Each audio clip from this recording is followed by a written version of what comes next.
These Olympic Games have been a masterclass in performance psychology. How do we do something like that the way Norway has done? It's possible.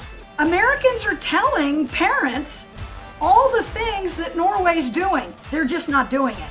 Alana Myers-Taylor is driven. She loves it. Oh, it's gonna... Crying aloud. I've been giving a lot of tears in the last few weeks. I'm going to use our U.S. women's ice hockey team. They had all the pressure. I was feeling it. You look at your mother and said, I'm on the national team for 10 years. You still don't know what position I play. That's so right. Attention. The party is about to commence.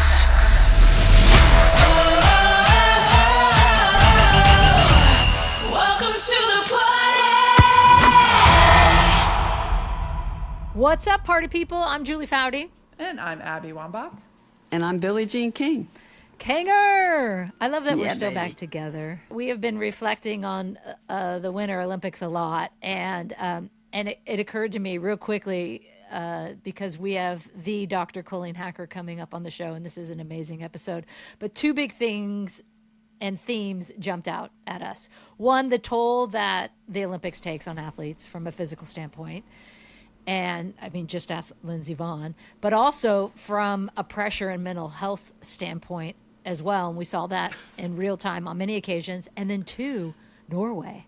I mean, this Scandinavian country with a population similar to South Carolina won all these golds in Milan, 18 golds, 41 medals at the Milan Cortina Games, broke their own records in both of those categories. And wait until you hear what Norway's secret sauce is. Okay, so without further ado, we are going to get right to the partiest part of our party and bring in someone who is an expert on both of these two themes.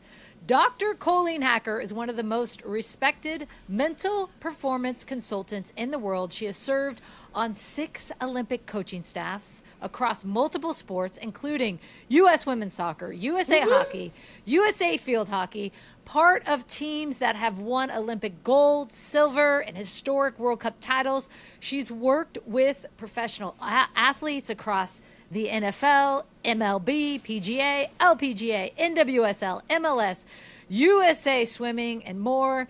And Dr. Hacker has been named by ESPNW as one of 30 women who change the way sports are played. Come on. Yes. Dr. Hacker has spent her career helping elite athletes handle the very pressure we watched unfold at the Olympics, and she is currently working with several Winter Olympic athletes who just finished competing in Milan Cortina. So we felt she is the perfect guest to bring to this party. She also happens to be a great friend, BJK's biggest fan, and better known to us as Flash because she brightens everything and everywhere she goes. Flash / Dr. Colleen Hacker, welcome to the party! Yeah! Welcome to the party again. Love it. Welcome back. Welcome back to the party, yes. You do introductions, Jules, like you play soccer with joy, with passion, with fun, and you make an impression. You make an impression. She Welcome sure does. back, we should say. Welcome back to the party. So good to have you. How much fun. I know you were doing the same thing I was, watching and consuming every second that all of us were doing of the Winter Olympics. How much fun was it? And you've been to so many. How was this different for you? Yeah, there's a lot that's the same. I mean, you just try to will the people that you love and care about to perform as well as they can. I don't want superhuman. I don't want better than. You just want to vibe them that they are as good as they are in the games. And so it's that. It's like, I'm of the belief, it's physics, by the way, that energy can't be created or destroyed. So my energy is going somewhere. And I just want to make sure that it's positive, it's purposeful, it's productive. And I actually just got a text from one of my clients who is a gold medalist now. And I how said, cool is that, though? It is cool. Yeah. That's totally cool. And I said, it's not just athletes. I don't know if the three of you know about this. There's this thing called 5-ring fever. And it's the phrase that's given after the Olympic Games because everything is geared to this. Yeah. And then the games are over and it's like, oh man, like what? There's just a downer. Yeah. You're like, I won't, go on and on, but you just. No, we were talking about this in our last episode. Yeah. I didn't know it was called Five-Ring Fever. It's called We just called five-ring- it post-Olympic blues. Yeah. Well, in the literature, we call it five-ring fever. Post-Olympic blues, it's, tomatoes, tomatoes. And I will just tell you, mental skills coach have it too. It's like, let me prepare for the grocery store today. That will fill my achievement needs. Let me write this email. It's like for a differential period of time, nothing compares. Yep. Right. I know. Yep. Yeah. So, yeah. Wait, yeah. what were you saying about the text from your gold medalist? Well, yeah, I was going to read it, but she just said, she goes, Doc, I hope you're holding up okay now that all your athletes are done, that you're not too depressed. Because our last session that I think we had like maybe 2 days before the gold medal competition, I don't want to say more than that. And I just said, because you want to make them laugh and have fun and think about things. And I just said, yeah, I'm gonna need a referral. So if you come across any good mental skills coaches in, like on To help you. Yeah. So she's checking in with me to make sure that I'm not around sharp objects. So Yeah, it's that's just true. fun. It's just fun to laugh. That's so true. Can we start with Norway and their sports system? Because we think an understanding of how Norway operates can help us actually better understand some of the mental challenges these Team USA athletes understandably face at the Olympics. And if party people, you were watching this Winter Olympics or any Winter Olympics for that matter, and you saw how dominant Norway is and has been, this country of just about, 5.5 million people, it's the size of Montana, literally, and the U.S. has over 330 million people, by the way. Norway is winning at each and every Winter Games. And yes, Flash, I know they live in a cold, snowy area. Yes, they cross-country ski to actually get to places. Yes, playing in the snow is a way of life for them. But that does not explain why they crush every single metric. So please, because I know this is near and dear to you as well, and you have studied this for years, can you explain what is going on in Norway?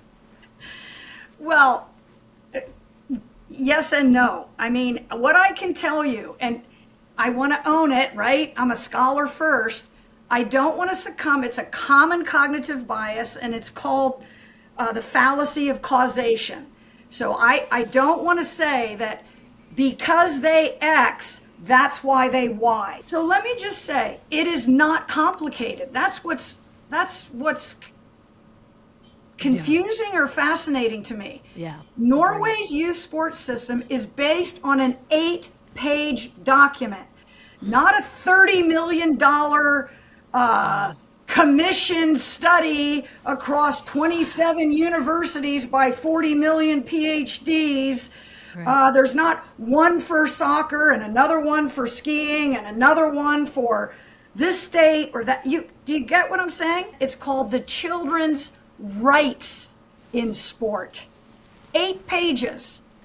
Yeah. And it basically says kids first, joy and friendship, number one. Joy and friendship, number one. So if something matters to you, you prioritize it. Kids have as much a right to choose their activities rather than have them chosen for them. They prioritize trying a multitude of sports. The focus in the 8-page document is the joy of sport. Not selection, not elitism, not separation of the great from the masses. Klæbo, who, if he was a country, if the Norwegian skier Klæbo was a country, he would have placed 9th in the world with his 6 gold medals as an individual. He would have been the 9th most medal Crazy. country in the world if he was a country instead of a Norwegian skier. It's staggering. Kids get to decide what they participate in when. Jules, you and I have talked about this, about no scores are kept up through and including age 11. We play to play. We play for love, for joy, to get better, to master it, to be with our friends, to test ourselves. It's intrinsically motivating. I play because I like it. Oh, I don't like it anymore. I'm going to play something else. I'm not on the receiving end of, well, you know, when you start something, it's important to finish. Do you want to be a quitter? I mean, we've invested a lot of money in this. Do you want to be a quitter? What kid's going to say, yeah, that's what I'm goal setting for. I'm going to be a quitter. You just pick a different, right? They're going to try different things. They don't travel at all. Yes, this I'd love to. Gosh. Until 13. Yeah, you can't even get on a travel team. And I'm going to shut up here in a second. And 93% of kids stay in physical activity and sport. But how do they find something locally? 93%. 93%. It is town. It is town by town sponsored. Norway believes it's their country's responsibility. We say that sports builds character. We say, Ernst & Young, that sports builds CEOs. I quote it, you quote it, everybody on earth quotes it. But do our actions reflect our values? And one of the smallest towns in Norway, Voss, V-O-S-S, home of one of my dearest friends, has produced massive number of Olympians. Every town supports it. It is a national point of pride that we want kids to accrue the benefits from sport and physical activity. And so we're going to fund it. We're going to prioritize it. Let me just briefly, and I honestly don't know the elite track in tennis, so I'm not going to, we have an expert on that. But I do know soccer in America. And the number of families that are driving an hour and a half, they drop their kids off, they play, they get in the car, they drive home. Friends, fun, neighborhood, are they going to go for pizza that night? No, because it's an hour and a half. You kind of get what I'm saying. There's all kinds of downstream effects of that. Mm-hmm. What is it like for the three of you to see that? Oh, Kinger, go ahead. Well, I could go actually, for days on this. all the things you mentioned, I did. My parents didn't force me. I played sports because I loved it. We had a park and recreational system that supported me, and had a Clyde Walker who also taught. And I adored him because relationships are everything. They just are. And he, like the first time I met him was my first time ever getting instruction. It was the second time I'd picked up a racket. And my dad, the one thing I thought my parents did really well, at least my dad particularly, is that he wouldn't buy me my first racket or my first bat. He said, you're going to have to find a way to get your first tennis racket. And I went to the neighbors and pleaded and begged, and they gave me a dime, a nickel, and I had $8.29, and I went and got my first racket. So what you've just said, I actually lived. And it was the Norwegian way, I think, which was really helpful. And I'm so lucky I was born and raised in Long Beach, California, because they have an amazing park and rec system, I think, for sports. And there's that joy that you talk about, and the friendships, and all the things. I really want to respond to a couple things that you just said. One, I thought you did a beautiful job in your most recent, in your autobiography, talking about your childhood, the influences, what you needed to do. For anyone who has not read All In, you do a beautiful job describing everything that you just shared. And I really lift up that book to folks. The other thing you mentioned that is critical, relationships. There was a 20-year study by Dan Gould and others out of Michigan State. I have so much respect for him. And they looked at 20 years of Olympians, winter and summer, males and females, individual, team sport. And what they found in the history, the lineage of the medalists, is they played multiple sports. The Olympians, their coaches, and they loved it, were not the best tacticians. They were not the technical experts in town. Their parents didn't seek them out and pay them handsomely to have private. They were caring, loving human beings who loved their sport, and that passion, that gives me goosebumps now for realsies. They loved their sport and they were infectious and they loved the kids. So it was multiple sports and the relationship between the early kid and their coach. Wait, I have to tell one more story. Jules, this is about your dear mother who I love to pieces. Yep. I will never forget. I don't know, we were at some after party and I just sit there and hold my face. I laugh so hard when you and your mother get together. But you look at your mother and said, I'm on the national team for 10 years and you still don't know what position I play. That's so right. And I'm like, that's good. And I'm like, Judy, can we clone you? You don't even know what position I play. I think that was Cindy, you had 3 double faults in your second set at age 7, and then I noticed you didn't win the 4-set round. Oh my God. My mother didn't know how to score in tennis. Yeah, my mom never knew how to score. She just said she still doesn't understand add out and add in. She goes, you keep telling me, but I don't really get it.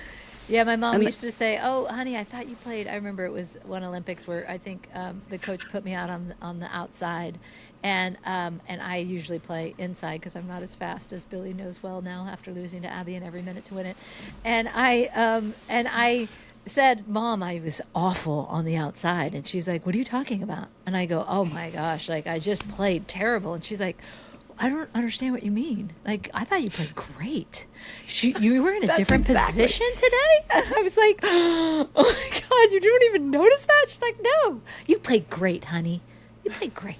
That's what my mom did. Exactly. Bless our moms have been I know great. when you were describing your childhood, and I'll be interested in Abby's, my parents were the exact same way. I didn't even realize that I had the Norwegian model as well. It was all people who came from like a 15-mile radius of the team we played on. We were national champions.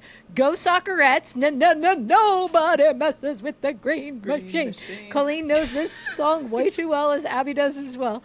But that's what we had, right? I didn't play just soccer until I went to college. I was playing softball and volleyball and basketball and tackle football and everything else. And now with my kids, it's a completely different world. Yeah. Absolutely different.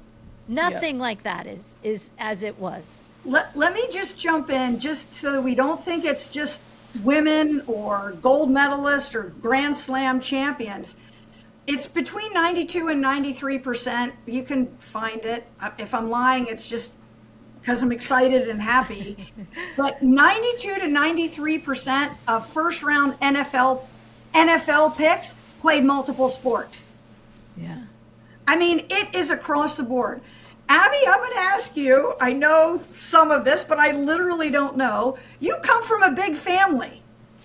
I'm going to go out on a limb and say, your parents weren't at every practice, every game, for every child, forever, since you were born. Speak to us. No. I mean, my dad rarely came to games. My mom, as I got older, came to only games. Nobody ever came to a single practice, ever. I was like lucky to get to a practice. You know, my mom was... She had 7 children, and she would get to 2 innings of a baseball game, leave, go to a quarter of a soccer game, leave, go to a quarter of another baseball game, like, so she was juggling a lot. And I grew up in like kind of a beautiful little small town in Rochester, New York, where the community rec centers were very popular when I was really young. I played on a rec league team, my very first soccer team. And then I went into the club system, which was very different than it is now, right? Yeah. Like it was Club of Rochester, right? And exactly. If you did good enough, then you could go to maybe a bigger tournament or whatnot. And then I got more elite into the Olympic development program that allowed me to start playing on more elite teams. But those were merit-based instead of elective travel soccer ECNL programming that was a requirement in order to get seen by college coaches, right? And the fact that we have allowed these companies, essentially, to infiltrate and start commodifying and capitalizing on young children, and also it's capitalizing on young parents who want the best for their children, is really what this is about, right? It's about money, and it's unfair because Julie and I know this. We just went through this with our teenage daughters and son. You don't want to leave your kid behind because this is the system we're in right now. But how do you break free from it and get to a place like Norway is? You have to have administration in place. You have to have community funding to be able to actually fund some of these programs that, many cities around the United States might not be funding. So it's a mess. It's really a mess. And I feel bad for a lot of these kids because I do think that there's also a statistic, and Hacker, you might know what it is, that I think 98 or 99% of Olympians played multiple sports as a child. Yeah. Yeah. It's just a very obvious thing that, of course, I needed multiple sports. I needed basketball in order to be so good at soccer. It's just the truth. Yeah. Not just because I needed the mental break, but I needed basketball to help me learn how to jump, to help me learn how to head the ball, to help me learn how to time my jump, to become the best header in the world. You know what I mean? Like there are these things that in my world it's called, sorry to interrupt, motoric competence. And we are no longer creating motorically competent children. We are creating one-trick ponies. Yes. I play volleyball. They're not active. I think two of you know, 40 years ago, I started a intentional practice where I am going to try at least one new sport. This has been written about in Psychology Today because I'm weird. I'm going to try one new sport every year of my life, at least one. For 40 years, I have done that. And I'm really proud of that because I want to be a beginner. I want to be taught I went to Seattle Curling Club, which produced our Olympic curlers. I don't just go ask some guy or gal on the street. She's sweeping. I know. Can you just imagine? I'm telling you, I went to a Indian lawn bowling club. I went to an Indian national, one of the top 2 cricketers at Marymore Park in Seattle to have him teach me cricket. Like, I seek out experts because I want to learn truly and authentically. I want to be a beginner. I want to experience all of that of being a beginner. And I want to be in a lifelong quest to expand my motoric competence. Kobe Bryant, I got to work out with him in the Beijing Olympics. He hired soccer players. He grew up playing football in Italy, soccer in Italy. Where's those stories? Right. I have a Major League Baseball all-star. Major League Baseball all-star, a client of mine who was also a state soccer champion. You know what nobody interviews him about? Soccer. Right. Yeah. So he does interviews and he goes, my dad and I, I'm making fun of it, but to make a point, my dad and I, which is true and it's beautiful, but understand why I'm being sort of sarcastic. My dad and I played baseball since I was 5, because that's the interview question. Right. So every parent is going to do what? Start playing baseball at 5. They don't know the rest of the story. Kobe Bryant was an amazing soccer player. And even at the height of his NBA career, he's hiring soccer experts for his footwork. Do you get what I'm saying? Yeah, actually, Yeah, I think totally. that this is really helpful for us when we interview folks. I want to actually throw this into the mix. Like, what other sports did you play? Because I think that we are also perpetuating the same kind of mentality around one sport wonders. I think that we can ask our own guests and practice kind of what you're preaching here, Hacker. I think it's great. The crazy thing too is that in that 8-page, let's just reiterate that, 8 pages, y'all. It's an 8-page document. Do you know how many pages of shit I have read over the years about how to solve youth sports in this country? It's 8 pages. And the quest is not to become the most winningest country in Winter Olympics history or Summer Olympics history. That isn't even stated in there. The quest is that they want to create in Norway an attitude where sports and competition and healthy communities in competition become the way of life, so that you're competing for your entire life. And yet here in the United States, 70% of kids are quitting by the age of 13. Contrast that. So they're trying to create a love of the sport and a love of the game in all these beautiful ways, right? You're not traveling until you're 13. You can't even travel until you're 13. We're not keeping score. There's no under 8 world championship, right? Like, how ridiculous that we're doing this at 8 years old and 9 years old for these kids. And you're creating joy, and you saw it at the Olympics, right? Alyssa Liu. Can we just talk Alyssa Liu for a second? This woman at 20 years old, she was a prodigy of a skater coming in. Colleen, you pick up wherever you want to and tell me if I'm wrong. But at 16, right, and at 15, she's winning titles. 14, she's winning titles, right? And at 16, she's like, I don't want to do this anymore. I'm out. She doesn't even remember winning titles, she says. I have no memories of that because my youth sports experience was so traumatic. She quits for 2 years. She comes back skating on the ice for fun and says, I can do this, but I will only do this if I do it under my terms. Yeah. I decide what I wear. I decide what music I get to dance to. I decide when I want to eat, what I want to eat, when I want to practice, how much I want to practice, and who my coaches are, right? And she finds coaches who embrace the very creativity and joy we're talking about, and the freedom to not even think about outcomes. Just skate for your skating heart's desire. Like, skate for your little heart. Yeah, 2 things. Our last episode, I talked about, right, self-determination theory. What does every human being want? Autonomy. I want to be the master of my own fate. I want to decide how good I want to be. Yep. I want to be the best in the world, be the best in the world. I want to have fun. Autonomy, mastery. I just want to try to get good. I want to ride this wave to see how good I can get. Can you see my note I'm holding up? It says autonomy, mastery, and connectiveness.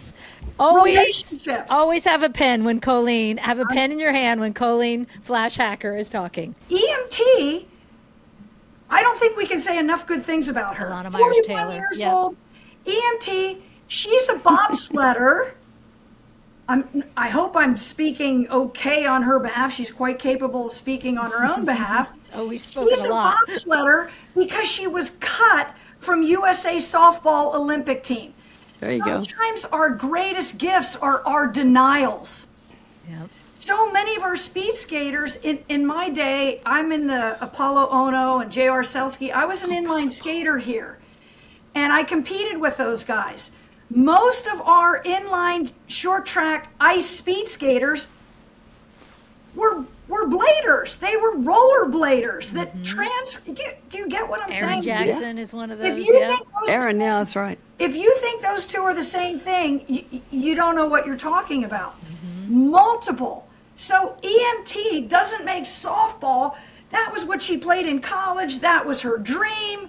4-year letter winner. I'm going to make the Olympic team. Right. And now she is the most decorated black athlete in Winter Olympic Games history. Yep. You know, because of the whole softball washout thing. And I think she would say both the sting of not making it was part of her motivation, and all of that foundational skill that she built in softball. Think about the power, think about the torque, the rotation, I could talk biomechanics till the cows come home, summation of forces. She had to marshal all of that, and that helped her move through the bobsled ranks. Yeah. Is this making sense? Yeah, I mean, it's story after story, too, I see at the Olympics. Michaela Schifrin, what was the last thing she said before her last race when she won gold in the slalom? Did you see that, Flash? I know you did. Her 3 points. Yeah, go on. Be kind, think first, have fun. No, I barely remember. I don't even remember. Exactly. I knew. We always are writing down the same stuff. I don't know what you're talking about. We talked about Chloe Kim in our last episode and her reaction. I mean, and just like her joy for Gaun Choi winning gold from a different country. Yeah, big hug, huge hug. These Olympic Games have been a masterclass in performance psychology. They have been a masterclass about the differential effect of pressure on individuals and teams. It is a learning lab. It is literally a learning lab. No PhD required, no graduate education required. Just open your eyes and watch, open your ears and listen, and you will learn and you will grow. But yeah, it's about head, heart, and guts. You got to get them all together, and when one's missing, you don't win. Okay, so Jules, Peloton is shaping the future of fitness with the brand new Peloton cross-training Tread Plus powered. It's the most incredible thing. It's powered by Peloton IQ. Yeah, have it. It is amazing. And as you can imagine, Abs, I'm pretty particular about how I work out because I can't just like run on my own anymore. I can't just run like that. Like, obviously we spent our life doing that and training that way, but it is the hardest thing and I won't do it. I just won't. I won't do it anymore. It's not enjoyable.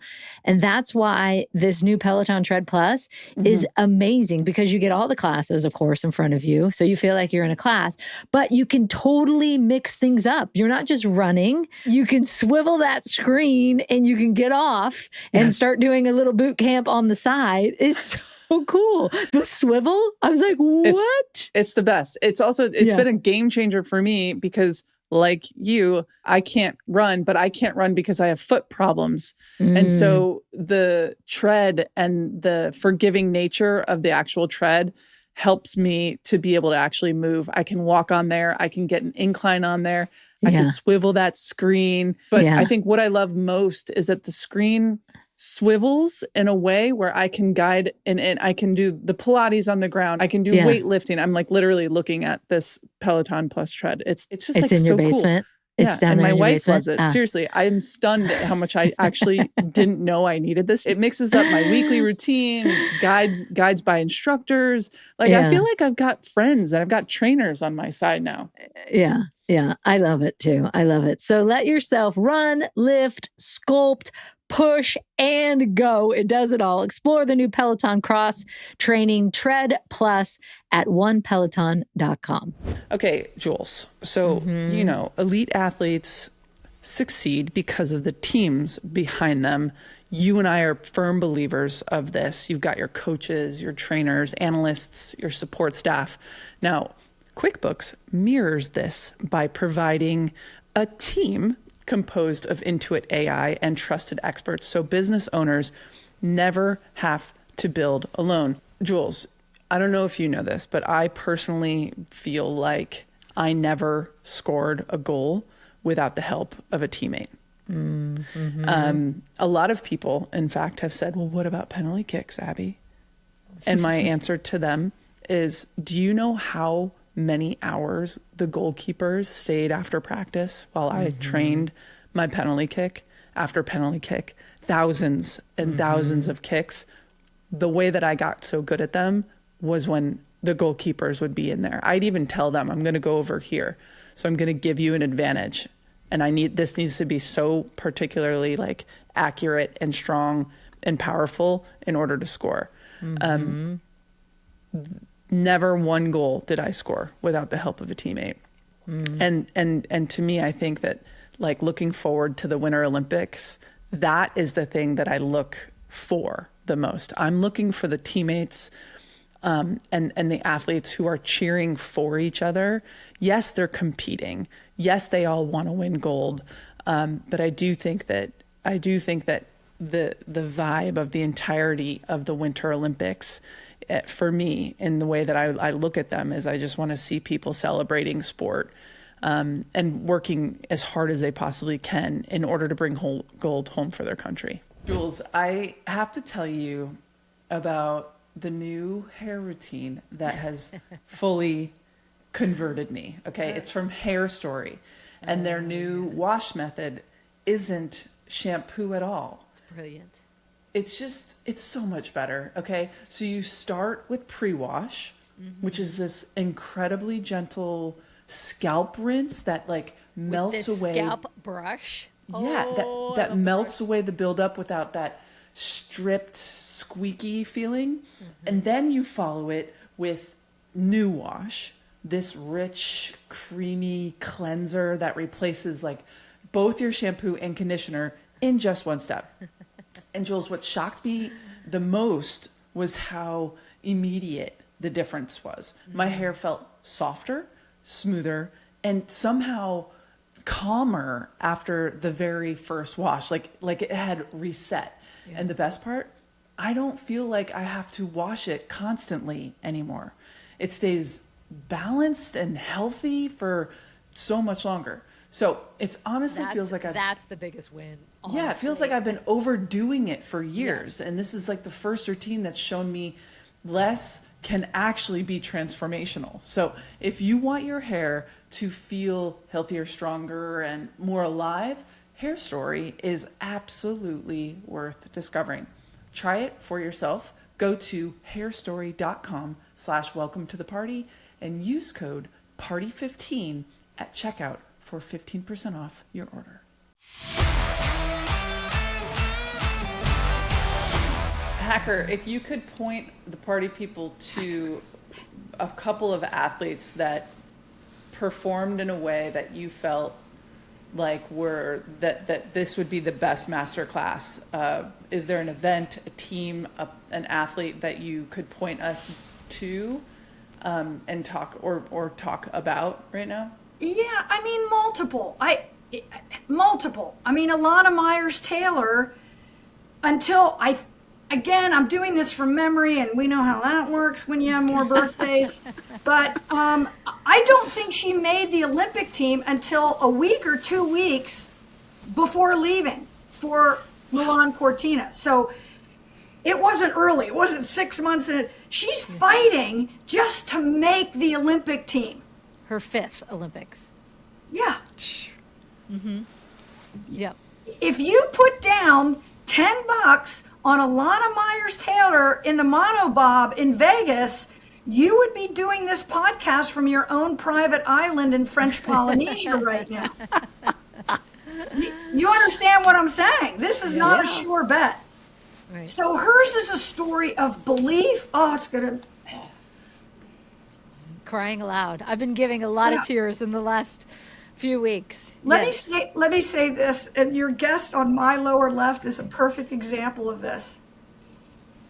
Alana Myers-Taylor is driven. She loves it.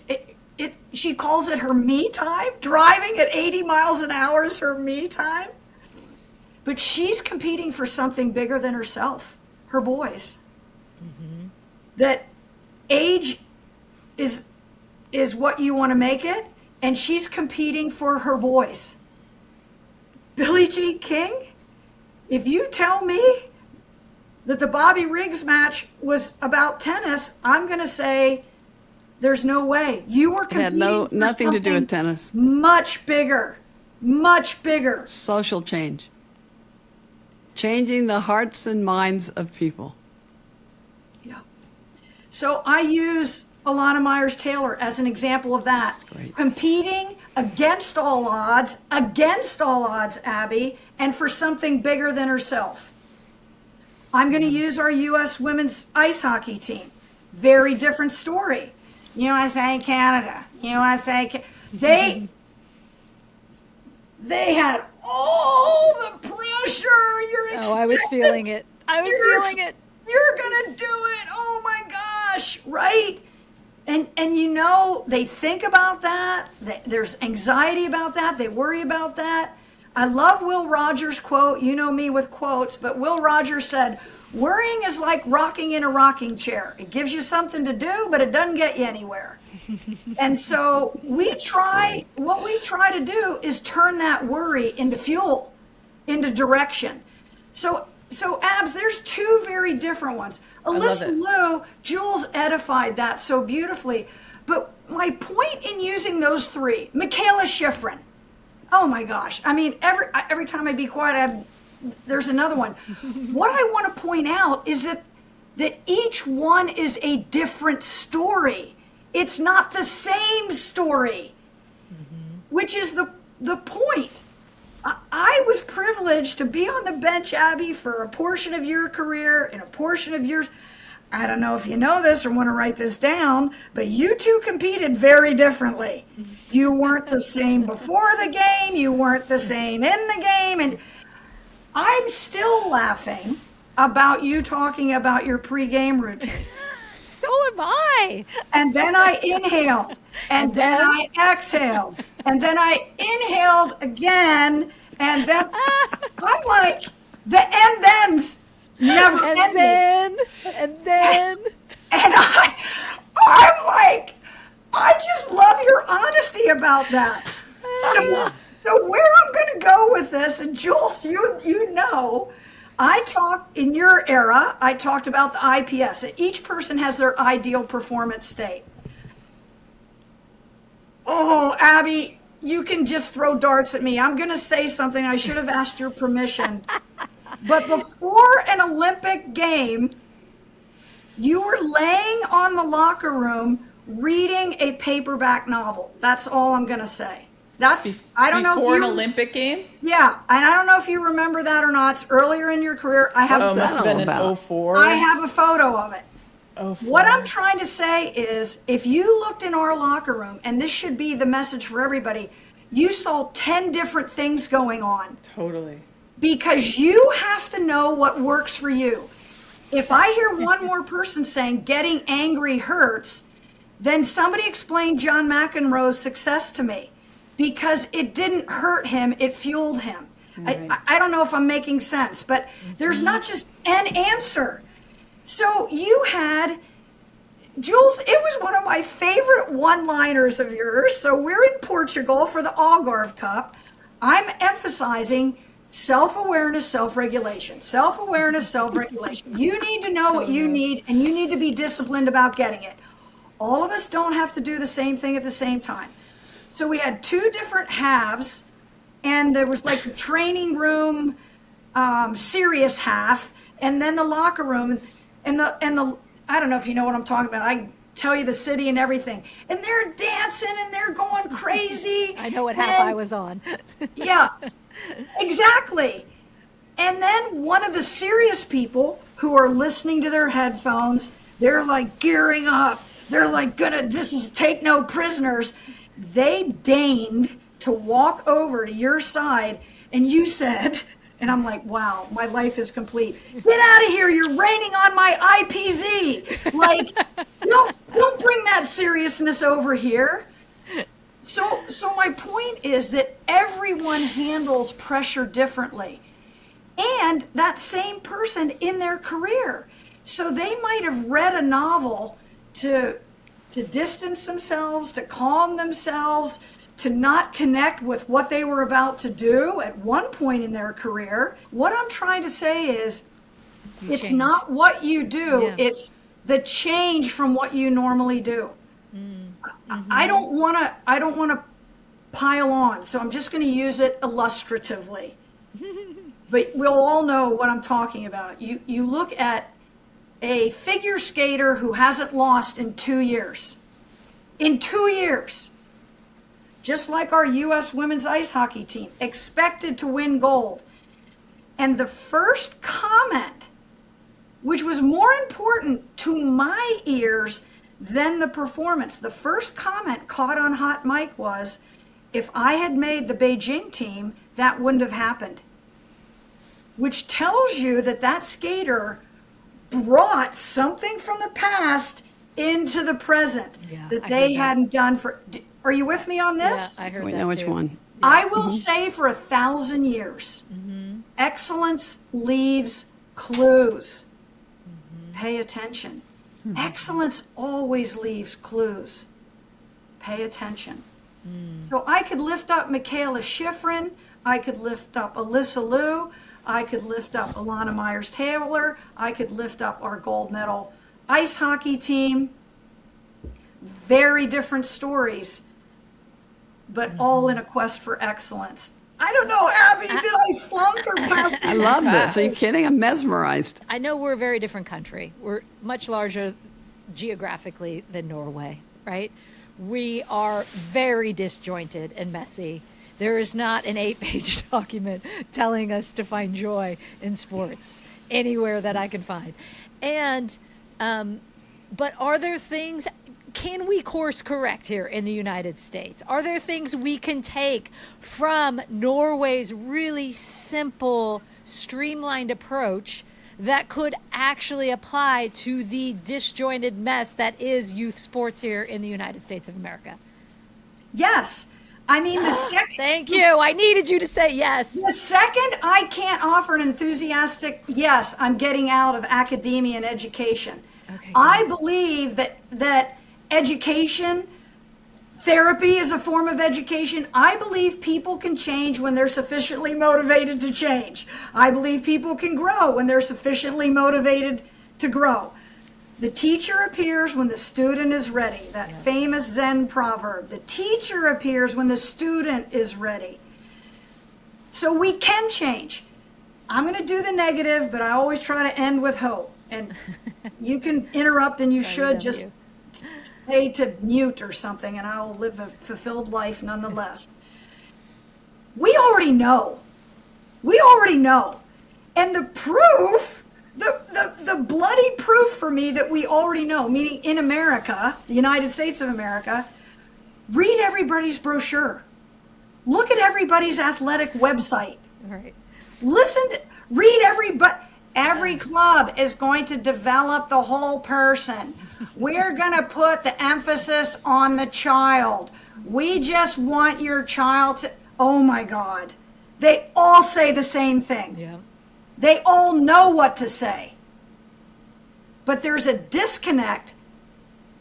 In my world, it's called hypocrisy or lack of accountability.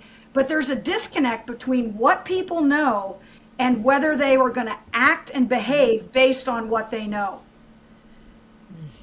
Americans are telling parents all the things that Norway's doing. They're just not doing it. Right.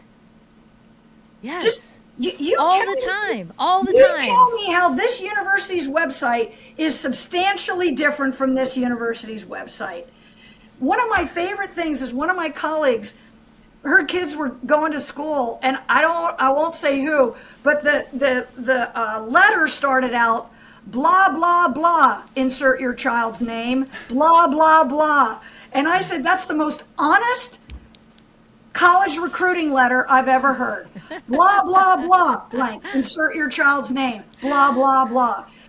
Everybody is saying all of the same things. What we lack is a responsibility to act and fulfill our words. Your actions need to reflect your values, in my opinion. How many times, and Abby, you know this well with your kids right now, I have said to my kids, we will play multiple sports as long as we can. We are not specializing. We are not specializing. My daughter Izzy tried to play volleyball and soccer for so long, and other sports, not beyond that, but volleyball and soccer going into high school. And we went with a club that said, yes, we support you playing multiple sports. But guess what the first question is when you cannot come to that soccer tournament? Why are you missing? For volleyball? How committed are you? And I'm like, no, how committed are they? Yeah, exactly. I'm like, wait, didn't we just have this conversation? And then the same thing on the other side. If you're missing for volleyball, for soccer, the volleyball coach is like, wait, what? So Izzy was playing 4 teams at the same time, 2 for volleyball, 2 for soccer, high school club for each sport. And was losing her mind because everyone was like, no, you can't do that. When they all said on the glossy brochure, you can do this. We support you doing this. So it's hard to navigate as a parent. And the other piece of it is when you do discover this is bullshit happening with the glossy brochure, excuse my French, I'm leaving, and you try and convince other parents, they'll say, why are you leaving? And I'll say, because the brochure is full of shit, and I'm not buying it anymore, and I'm going somewhere where I could find someone that actually wants to help my kid find the joy in the sport. And they say, oh my God, I wish I could do that.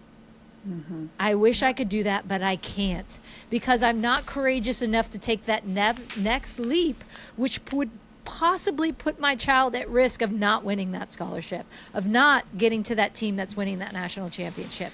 And so I do think we as parents have to take more responsibility in vetting out.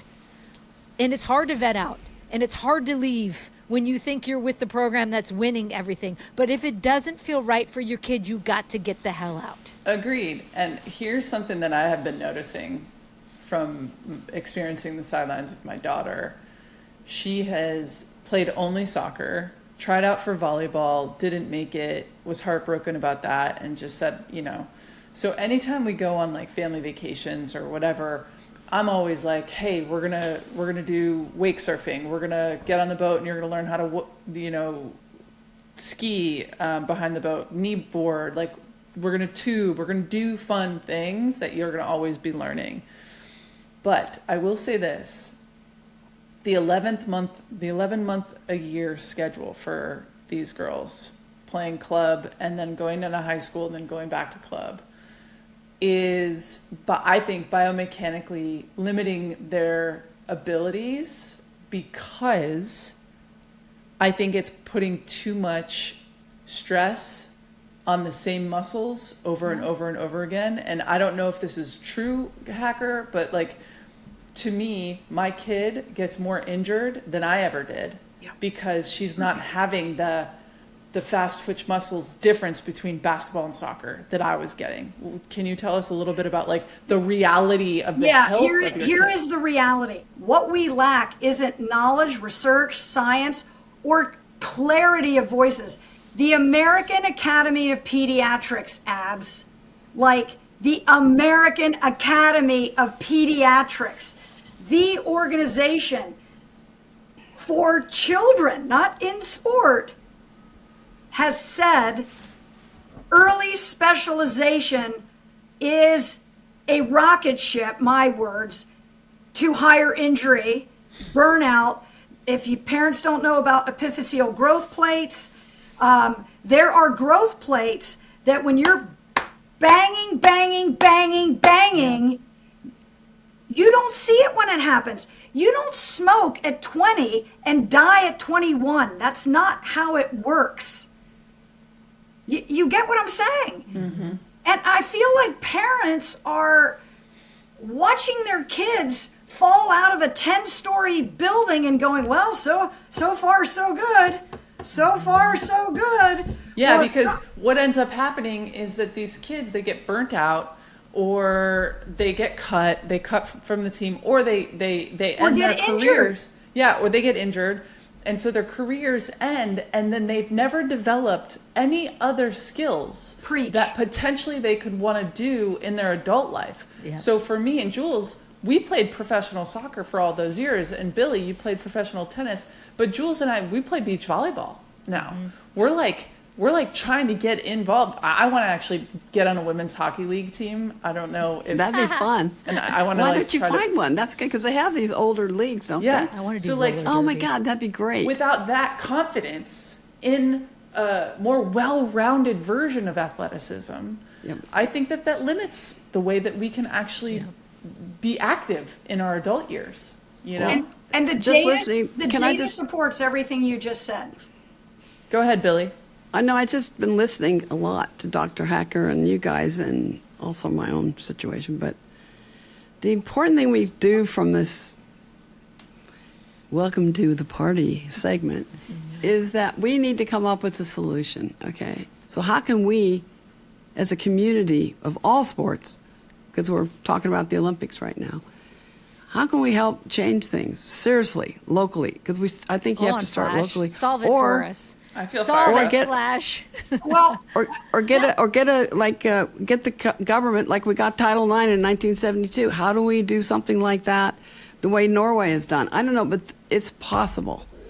it is possible. You just outlined, in my world, it's called Gibbs reflective cycle. What? So what? Now what? What? So what? Now what? You ask the now what question. What's it like to be the smartest person in the room? That's the question. And the now what is you already are intimating at it. I'm going to use your words. Long Beach becomes Norway. That's the Right. community. Absolutely. That's literally what you're saying. What? So what? Now what? Now what? We start with a community and we get community interest, not this one club, Right. not this one coach. It doesn't work with one off. That's what No, it doesn't. work.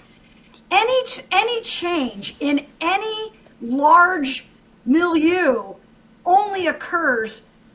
It can start with an individual, but there has to be a collective spirit behind it. The power of the collective.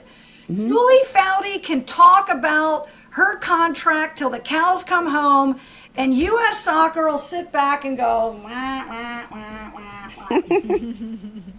Abby Wambach can, you understand what I'm saying? It's not that, right, Margaret Mead, one person can make a difference, right? But it can start with one person, but it can't occur with one person. We've got to bring people along. It has to be collective. It has to be a coalition. And we can change it. I believe in my soul. Now, what's the likelihood is a different story, I'm honest to say.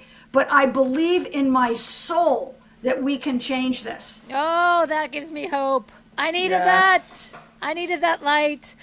We're not going to solve it maybe today, maybe not tomorrow. And Colleen, we are going to have you on a lot more to discuss what we can be doing better, the now what, so that we can be a part of trying to help solve this. Flash, we will continue to talk about this for sure, because this is a topic that is near and dear to all of us, as you know well. Thank you to all three of you, change makers, icons, influencers. Your voice. It matters who has the microphone. It matters who has the microphone, metaphorically or literally. And you three are using the microphone for good and for needed change. Yeah, thank you. Thank you. Keep the fight. Thanks, Hey, Hacker. Can Flash. we do a Thank you, party Dr. pose? Hacker. And It's then all we're your gonna- fault. Hold on, Flash, don't you're not log leaving. off. We're going to Yeah, do a don't party leave it. pose. Party pose, and then will you stay and do the USA with us? Oh, game on. Okay, party pose on 3. 1, 2, Two, 3.